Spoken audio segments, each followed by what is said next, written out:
කතාපියස් අපේ YouTube channel එකට ඔය ආදරෙන් පිළිගන්නවා. ඔන්න අපි ලස්සන කෙටි කතාවක් තමයි මේ විදිහට අරගෙන එන්නේ. මේ රතු පැල්ලමේ නෙහා කෙටි කතාව. සනුලි ඇයි මේ? කෝයි තමසගේ පිරිසිදුකම? අනේ සනුක මං එහෙම නරක කෙනෙක් නෙවෙයි. තමස නෙවෙයි නම් මොමදෝයි නරක?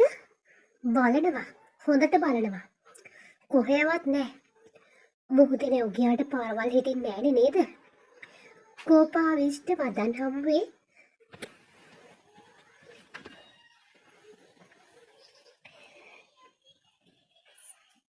සැසලීගේ වතින් මා උන්නෙමේ. ඔහුගේ දෙයත් එහෙ මෙහෙ කරමින් යක්ෂයෙකු වෙස්ගෙන ඇත. උඹ මීට කලින් කායිකද හිටියේ?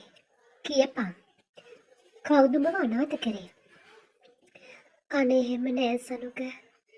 මේ පළවෙනි පාර දෙයියනේ. තෝ තවත් මට බබා වෙන්නේ නේද? ඉන්නේ නම් තුත්තිරිවත් නොගෑවුණා වගේ යමා. තවත් උඹේක මගේ සම්බන්ධකමක් නෑ. අනේ සනුක මං නරක කෙනෙක් නෙවෙයි දෙයියනේ. ඔව් උඹ නරක නෑ. උඹ රැවටුණා මම තමයි නරක. උඹට රැවටුණා මම තමයි නරක. එදින උසස් පෙළ සඳහා අමතර පන්ති යෙදී තිබුණු දිනයක්. සනුක හා එරඹි පෙමට වසර 2කට වඩා අවශ්‍ය වුණා. හැමදාම මුහුදු වෙරළ සමීපයේ වැටකෙయ్యා පඳුරු අභියස හාදුවකින් අවසන් වූ හැඟීම් පමණක් වුණා. නමුත් මෑතක සිට කාමරයක් තුළ මාහා ගත කිරීමට සනුකට වූයේ මහත් උද්‍යෝගයක්. ඔහුගේ හිත රිදවීමට ඇති නොහැකියාව මත මා ඔහු හා මෙහි පැමිණියද මෙනත් ඉරණමක් බලාපොරොත්තු වුණා. යමා ඉතින්. උඹ ඕව තව එළිය දාන් ඉන්නේ මාව රවට්ට ගන්න නම් ඒ ගුණාවික කියලා හිතාගනි.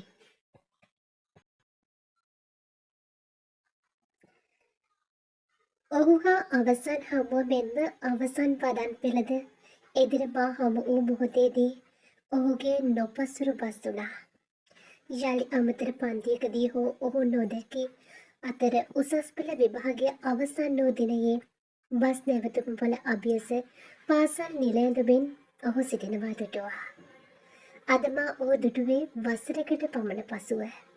එතෙක් මාගේ කාලය පිළිබඳ සිතා පළක් නැත.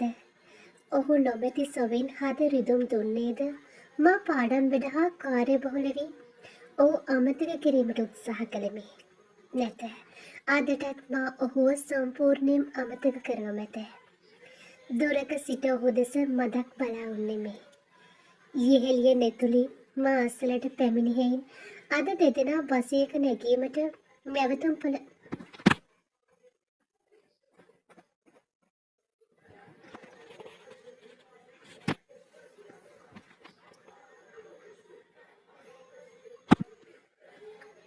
යෙහෙළිය නෙතුලි මා අසලට පැමිණිහෙයින් අප දෙදෙනා බසයක නැගීමට නැවතුම් පොළ අභියසට ගියමු. අර සනුක නේද? යෙහෙළිය ඔහු හඳුනාගෙන ඇත. නෙතුලි මට ටිකක් සනලු එක කතා කරන්න දෙනවද? හරි. මම අතරින් වාඩි වෙලා ඉන්නම් බං. ඇය පිටත්ව ගියත් ඔහු මා දෙස එකෙල්ලේ බලා සිටියේ එකම විටය.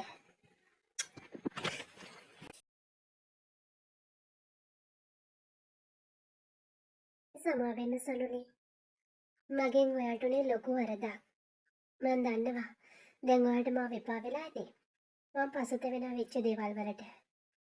අපි මේ සතියේ කැනඩා යනවා. ඔයා නොදන්නව ඇති මගේ තාත්තා නැති වුණා. අම්මා ඔක්කොම දේවල් විකුණලා මායි නංගි එක කැනඩා යන්න හදන්නේ.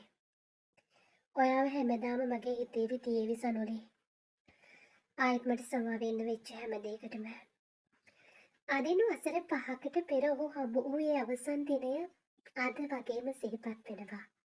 සනුක ඔහු කුමක් කරනවාදයි නොදැනිමි. නමුත් ඔහුගේ මුහුණු පොතෙහි ගිණුම සක්‍රියව පවතී. එදිනදා ඔහු දමනා නොයෙක් පින්තූර දෙස බලා සිටීම දිනපතා මා කරන සුපුරුදු ක්‍රියාවක්. මාහට අශෝභන ලෙස චෝදනා කළද ඊට පෙර ඔහු මාහට දුන් ආදරය නිමක් නැත. මා මෝඩකියකුයයි ඔබ සිතනවා ඇත. ඔව් මා මෝඩයකි. මෙතරම් දරුණු හැරයාමකදී පවා ඔහුව නැවත නැවතත් සිහිපත් කිරීම අනුවන කමකි. එළබෙන බදාදා දින නෙතුලි විවාහ දිවියට පත්වේ. ඇගේ විවාහයට යාමට මා සූදානම් වුනිමි. මා වෘත්තියෙන් ගුරුවරයෙකි. කල් තබා එදර නිවාඩු අනුමත කරගත් හේන් ගැටලුවක් නොවිය. රතු පැහැති සාරියට හේන් පටිය දූ සාරි ජැකට්ටය ඇඳ කොණ්ඩේ කඩා දමා සරල මේකප් තැට්ටුවක් මුහුණ මත තැවරුවමි. දිගු අරංගල් ජෝඩුවක්ද දෙකන් මත රැඳවුවෙමි. පෝරුවේ චාරිත්‍ර පැවති මොහොතේ සිටම මා එහි වූයේ ඇය කුඩා කල සිටම මාගේ හොඳම යෙහෙළිය බැවිනි. ඒ මචං නෙතුලි මා අසරට පැමිණ ඇත. මේ උඹට තේජිතාය ලයින් වගේ. මගෙන් ඇහුව යාළුවා මැරි කරන්න කෙනෙක් ඉන්නවද කියලා. අනේ මේ විකාරණෝක ඉඳපන් බං. මම Facebook එකේ ප්‍රොෆයිල් එකට අප්ඩේට් කරා. සනුක හાર્ට් රියැක්ෂන් එකක් දාලා. ඇයට මා දුරකථනය පෙන්වා දුන්නා. උඹ තවම ඌ අමතක කරලා නැහැනේ. ඌ උඹව ඇතෑරියේ මීට අවුරුදු ගානකට කලින්. අනික ලොකු චෝදනාවක් කරලා ගියේ. හරි මේ අද උඹේ ලස්සනම දවස. කේන්ති අර මූණ කැට කරගන්න නැතුව ඉන්න. ඈ මා අභියසින් ගියත් උසැතේ දේහධාරියෙකු මාසර අසුන් ගත්තා. ඔයා සනුලි නේද? නෙතුලිගේ පොඩි කාලේ ඉඳන්ම යාළුවෙක් නේද? මා සිනහවක් සමග ඔව් කිව්වෙමි. කොහෙද වර්ක් කරන්නේ? අපේ නංගි යන ඉස්කෝලේමද? මා එයටද ඔයයි හිස සැලියෙමි. ඔහු තේජිත විය. මනාව සැකසූ ශරීරය හා අඩි 6කට වැඩි උසද ඔහුටම ආවේනික වූ ප්‍රපාතවත් බවක් එක්කොට ඇත. පාසල් මිතුරියන් කිහිප දෙනෙකු පැමිණි හේයින් මා ඔවුන් අසල විනෝදයෙන් එදින කාලය ගත කළෙමි. විවාහ උත්සවයේ දින කිහිපයකට පසුව නෙතුලි මා අමතා විවේකී ඉරිදාවේ ඇගේ නිවසෙහි දිවා ආහාරයට ඇලුම් කළා. නෙතුලි හා සෙහස් නව නිවහනට ගෙවැදීම හේයින් මා එදින පැමිණීම ඇය ස්ථීර කළෙමි. ත්‍යාගයක්ද ඇතිව ඇගේ නිවසට ගොඩ වූ මාහට පළමු දැකගත හැකි වූයේ තේජිතවය. ඉන්න ඇතුළට මං නංගිට කතා කරන්නම්. නෙතුලි පැමිණියේ ඊට මිනිත්තු කිහිපයකට පසුය. මා හිතුවේ නෑ උඹ එවි කියලා. මේ යමු කිචන් එකට. මා ඇය හා එක්ව කතා බහ කරමින් සිටියෙමි. මදුශාංක වෙනුවෙන් දැන් සෙහස්ය. ඒ ජීවිතය මට අලුත් මගක් විවර කරමින් සිටින බව මා දැන සිටියේ නැත. මම ඔයාව නිදහසේ අල්ලගන්න හිටියේ. ලොකු අයියා ගැන ඔබ මොකද හිතන්නේ? කවුද? යනුවෙන් මා ඇසූ විට නෙතුලි මා දෙස ඔරවාමින් බැලුවාය. තේජිත අයියා. උඹට නම්බර එක දීලත් උඹ නිකමටවත් කෝල් කරේ නැහැනේ. මට කාගෙනවත් එහෙම හැඟීමක් ඇති වෙන්නේ නෑ බං. අපොයි. අනේ උඹේ විකාර නවත්තපන්. මට ඔය මගුල ගැන නම් කියන්න එපා. සනුකව හොයන් ගිහින් ගහලා එන්න කේන්ති මට. ඇය WhatsApp යෙදුම ඔබට පණිවිඩයක් යොදවා ඇති සේකි. ටික වෙලාවකින් දුරකථනයේ නාද වුණේ. තේජිත. මම බලන් හිටියේ ඔයා කතා කරන එක. WhatsApp ෆොටෝ එක හරිම ලස්සනයි සනුලි. ඔහුගෙන් පණිවිඩ රැසකි. මා ඒ කිසිවකට පිළිතුරු නොයැව්වෙමි. රාත්‍රියේ නිින්දට පිවිසෙන ඇසිල්ලෙහි මම නිදාගන්න කියලා හැදුවේ. මෙච්චර ඉක්මනින්? ඔව්. ඒ තේජිතය එහෙමම ෆෝන් එකේ කතා කරලා හරියන්නේ නෑ සනුලි. මා එමෙතුමාට ඔයාව දවසක් මීට් වෙලා කතා කරන්න ඕනේ. මම හිතේ කතා කරાવી කියලා. ඔහොම කේන්ති ගන්න එපා ළමයෝ. මං ඔයාලට කැමතියි. හැබැයි ඔයාගේ අකමැත්තෙන් කිසිම දෙයක් වෙන්නේ නෑ. මේරද මං එන්නද? බලමුකෝ. බලන්නම් නෙවෙයි. එහෙනම් එදාට මං එනවා. දැන් නිදාගන්න. අපි ඉරිදාට හම්බෙමු. බුදු සරණයි. ඒ දින සිට මාගේ ජීවිතයට යලිත් ආදරය අඩිය තැබුවේය. ඉරිදා උදෑසන මා බස් නැවතුමට යන විටද තේජිත එහි පැමිණ සිටියා. නිල් පැහැති ටී-ෂර්ට් එකට ඩෙනිම් කලිසමක් ඇඳ සිටි ඔහු නළුවෙකු තරම් කඩවසම්. යමු සනුලි. මුලින්ම පන්සලකට යමු නේද? මා පුදුමයෙන් ඔහු දෙස බැලුවෙමු. සනුක කිසිදා මෙසේ නොසිතුවේය. ගංගාරාමයට ගොස් මල් පූජා කළ අප දෙදෙනා පසුව ගෝල්ෆේස් වෙත පැමිණියෙමු. සනුලි, මම ඔයාව මුලින්ම දැක්කේ වෙඩින් එක දවසේ නෙවෙයි. නෙතුරිය එක සාරි ගන්න ගිය දවසේ. ඔයාගේ නිර්හංකාරකමට මං එදා කැමති වුණා. ඕනමට වැඩිය බලාපොරොත්තු තියාගන්න එපා තේජිත. මම අදාවේ මගේ අතීතය ගැන කියන්න. මම කෙල්ලෙක් නෙවෙයි කියලා හිතයි ඔයා. මම කන්‍යා.